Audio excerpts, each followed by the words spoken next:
Welcome to news 24 తెలుగుకు స్వాగతం. వార్తల్లోని ముఖ్యాంశాలు ఇప్పుడు చూద్దాం. నారాయణపేట జిల్లా ధన్వాడ మండలం కేంద్రంలోని తెలంగాణ ఆదర్శ పాఠశాల జూనియర్ కళాశాలలను బుధవారం Bhishmaraj foundation chairman doctor K Raj Kumar Reddy foundation సభ్యులతో కలిసి సందర్శించారు. విద్యాలయంలో నెలకొన్న సమస్యలను విద్యాలయ ప్రిన్సిపల్ ఉమాయ్ అశ్రరాజ్ కుమార్ రెడ్డి దృష్టికి తీసుకురాగా సమస్యలను దశలవారీగా పరిష్కరించేందుకు కృషి చేస్తానని రాజ్ కుమార్ రెడ్డి హామీనిచ్చారు. అంతకుముందు ప్రిన్సిపల్ అధ్యాపకులు రాజ్ కుమార్ రెడ్డిని శాలువాతో సత్కరించి జ్ఞాపికను బహుకరించారు.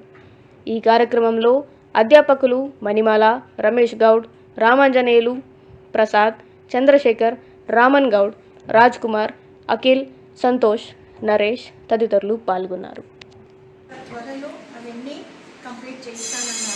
For which I am very thankful, sir. I am really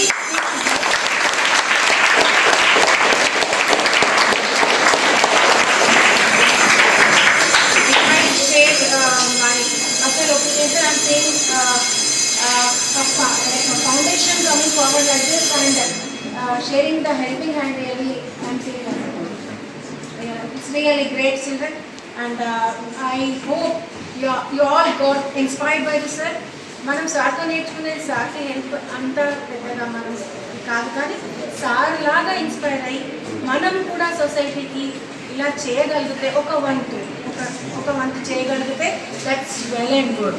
okay, here when we meet good personalities what we are supposed to receive from them is we are supposed to get inspired and motivated. చదువు ద్వారా ఏమొస్తుంది, చదువు ద్వారా సాధించిన దానితో ఏం చేయాలి సొసైటీకి.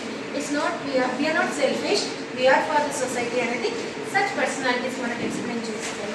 అది మనం అర్థం చేసుకొని we should be a good citizens by being a part of the society.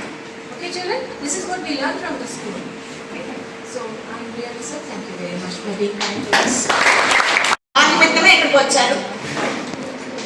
10వ తరగతి 8 మందికి, ఇంటర్కి 8 మందికి, ఒక్కొక్కరికి 25,000 చొప్పున అత్యధిక మార్కులు సాధించిన విద్యార్థులకి నారాయణపేట జిల్లాలో ఉన్న 4 చర్చిలకు కలిపి 9 లక్షలు ఇచ్చారు. నారాయణపేట మేరపల్ల శివాజీ విగ్రహానికి 2.5 లక్షలు, అంబేద్కర్పల్లిలో అంబేద్కర్ విగ్రహానికి 1 లక్ష, సజ్జనాపూర్ ఆంజనేయ స్వామి దేవాలయానికి నిర్మాణానికి కూడా సార్ 1 లక్ష రూపాయలు ఇచ్చారు. సత్యనారాయణ స్వామి టెంపుల్ నారాయణపేటలో ఉన్నటువంటి సత్యనారాయణ స్వామి టెంపుల్కు నిత్య పూజ దీపారాధనకు 25,000 ఇచ్చారు. లోకాయపల్లి లక్ష్మమ్మ అంటే చాలా ప్రముఖం నారాయణపేటలో, అక్కడ 4 లక్షల రూపాయలు ఇచ్చారు సార్.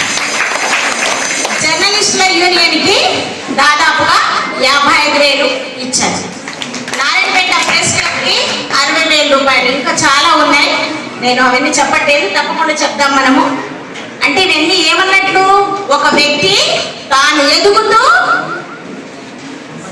తాను పుట్టినటువంటి ప్రాంతానికి కూడా సేవ చేయాలనే దృక్పథం ఉండాలి. మీద ఎవరైనా అట్లా సార్లాగా ఉదాహరణ తీసుకుంటారా? ఒకసారి చేతులు ఎత్తండి. ఎవరైనా సరే, ఇంత లేకపోయినా కొంత ఉండాలి మనకు కదా, ఎందుకంటే మన ప్రాంతం సార్ మనం ఎదగడమే కాదు, మనం ఆర్థికంగా ఎంత ఉన్నత స్థాయికి ఎదిగినా సహాయం చేయాలనేది ఉన్నది చూడు, ఆ ఆలోచననే గొప్పది. కోట్లు సంపాదించిన వాళ్ళు ఉన్నారు, సమాజానికి వాళ్ళ వంతుగా సహాయం చేయడం అనేది కొంతమందికి మాత్రమే సాధ్యం. అలాంటి వ్యక్తుల్లో మహాన్నతమైన వ్యక్తి మన భీష్మ ఫౌండేషన్ వ్యవస్థాపకులైన రాజ్ కుమార్ సార్. ఒకసారి గట్టి క్లాప్స్ ఇవ్వండమ్మా. ఎదుగుతూ తాను ఉన్నత స్థితికి ఎదుగుతూ సమాజంలో ప్రతి సహాయం కావాలనే వర్గాలకు, కుల మత సామాజిక వ్యత్యాసాలు లేకుండా అందరికి సహాయం చేయడం అనేది చాలా ఉన్నతమైన లక్షణము. అలాంటి లక్షణము మనలో కూడా అలవర్చుకోవాలి. సమాజానికి మన వంతుగా చేతనైనంత సహాయం